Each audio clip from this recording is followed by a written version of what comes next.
Hi guys, welcome to OG Cars, and today we are looking at our 1994 Renault Twingo. Here she is.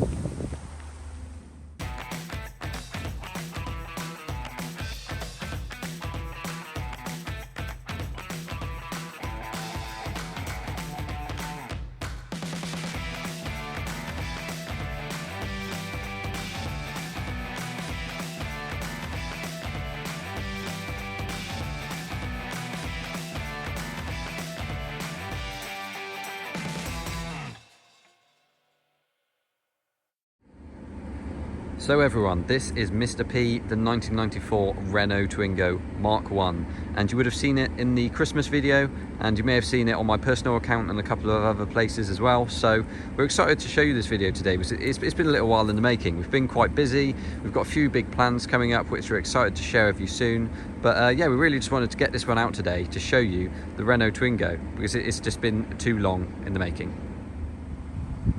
So you may remember Chips, the Skoda favourite. We swapped that with a friend's Volvo 340, and only after about a week we ended up swapping it for this Renault Twingo. Obviously the 340 and Chips were Georgina's, but I paid her out to have the 340 so that when the swap happened with the Twingo I could use it myself, and ever since it has been my daily use car.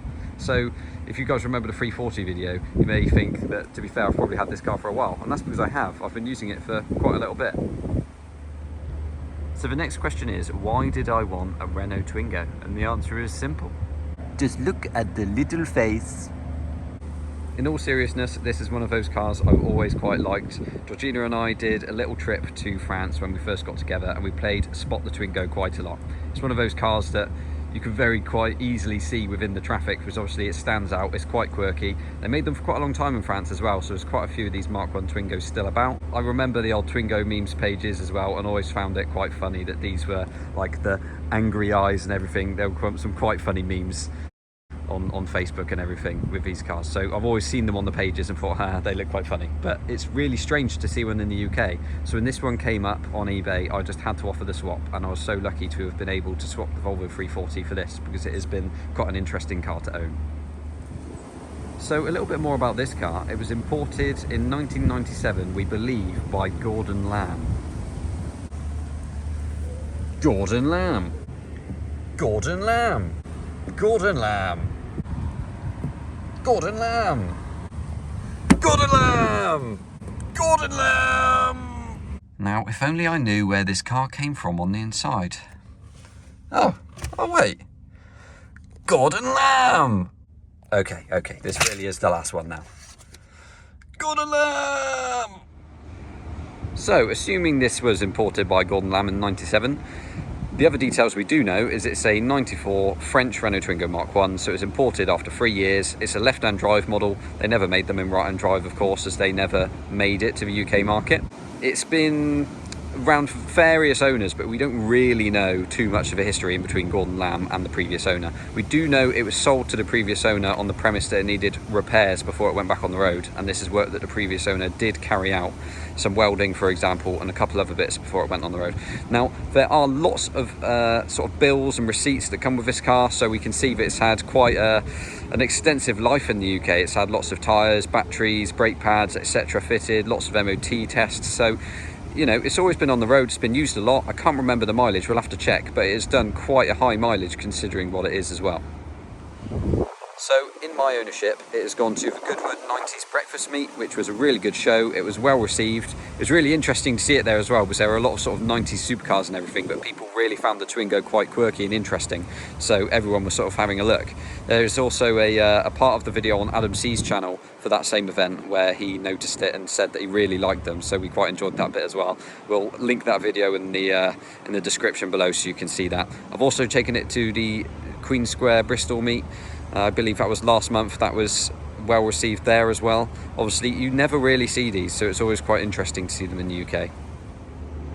And there is the 1.2 in all of its glory. So far I've just done an engine oil and filter change, and I've charged up this battery. It hasn't wanted or needed for anything else so far, and fingers crossed that is all it needs, because it's been a nice reliable daily so far, and I shouldn't say these things out loud because then things go wrong, but alas, I'm saying it.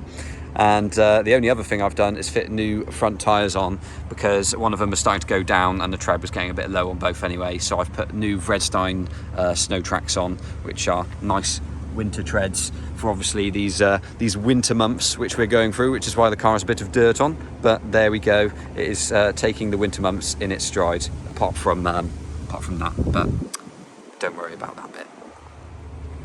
So moving to the inside of the car is just as quirky as the outside, as you can see. Very funky seat designs. The rear seat as well has a little latch in the middle which you can pull up, and the bench can go forwards and backwards depending on if you need leg room or if you need room in the boot, which is quite strange. Another thing quite strange is, well, probably very normal for Renault, but they have the speedometer and everything in the middle. You've got your warning lights in front of you here on this strange kind of display. You've got a couple of small switches here, and you've got your very strangely shaped levers for everything. Strangely shaped everything. Everything's coloured in different things. This is a very much Renault thing, and it is a really interesting thing about the car. Here is that funky dashboard in action with our speedometer up there, and the mileage, well, in kilometres, is 182,491, so a fair amount for a little old Twingo. And also, that looks like a Pokemon ball. Also, Georgina's mum bought me this Auto plush for Christmas and thought I'd be disappointed in how it arrived, but she's very wrong. I'm very much impressed. We're running this Kenwood radio now, which came with the car, but it also comes with the original, which is strangely shaped. Speaking of strange, the grey has gone kind of sand beige in places, which is really weird, because here it's grey and here it's gone sort of sandy beige on each side. It's done it on the passenger side as well, and it's done it on these strange seatbelt pieces as well. It's grey on the front here, and it goes to sandy beige on the back, and there's Georgina. Hello. And these seatbelts, another strange thing about these, you can pull that out to put the thing up and down, which I didn't even realise until I looked in the back like half an hour ago. So there you go. Obviously on the Pandas you've got 2 bolt holes so you can actually move it, but it takes a lot of effort, whereas this is a lot easier. Another thing about this beige sand thing is that the central steering wheel cover was that colour as well, and it looked truly horrible. So I did paint it black. I'm not sure if I like it in black yet. I could paint it blue, or maybe even paint everything inside green, but who knows. It looks much better black. And I did also do this piece in black as well, because that was going the same colour. I did, thinking about it, have to take the steering wheel off as well and take the covers off, because the wiper stalk actually fell off, and it was very comedic because it just kept flapping about. I will include a video of that now, because that was quite funny while I was driving along.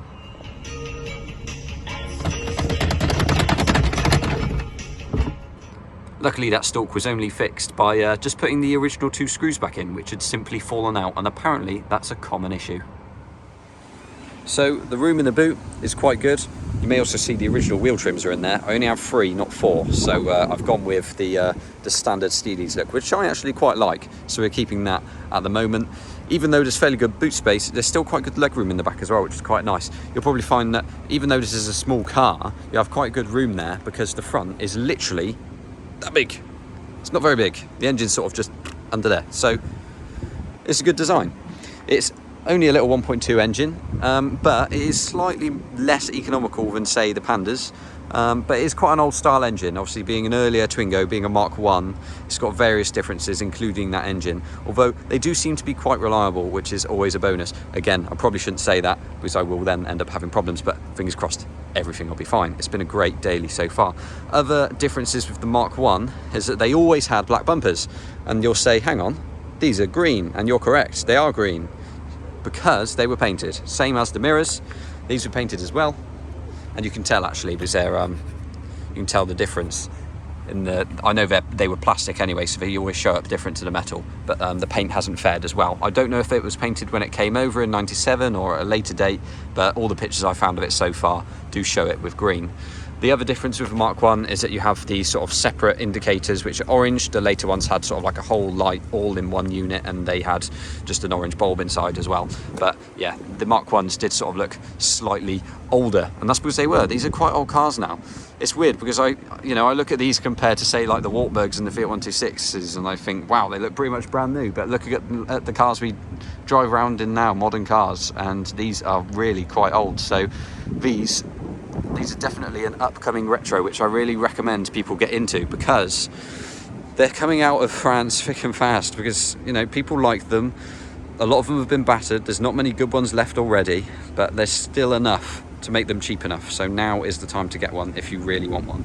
These are really interesting cars. They're great fun. They still make a great daily even though they're old. And yeah, as I say, I would recommend it to anyone. The only thing you'd have to overcome is it being left-hand drive. But I've driven a few left-hand drives now and I find it absolutely fine. So you just have to make sure you go for the gear change on the right side. From this angle, the back looks like a Renault Espace, and from this angle, the front looks like a Renault Kangoo. Does it, or does it not? Also, the keys, strangely shaped. If there's anything you need to learn from this video today, it's that things are very strangely shaped, and everything comes down to Gordon Lamb. Thanks very much for watching, and we hope you enjoyed this video. Please like, comment, subscribe, and please watch out for the next ones, because we're hoping to get a bit more content up soon. Obviously with some exciting plans in the works. We'd like you to stay tuned for that, and hopefully that will give us more time to actually do more videos too, but more on that in the future. Hope you enjoyed this video, and we'll see you in the next one. In all seriousness, this is one of those cars that I've always quite liked and would love to own, and What's going on today? Gordon Lamb!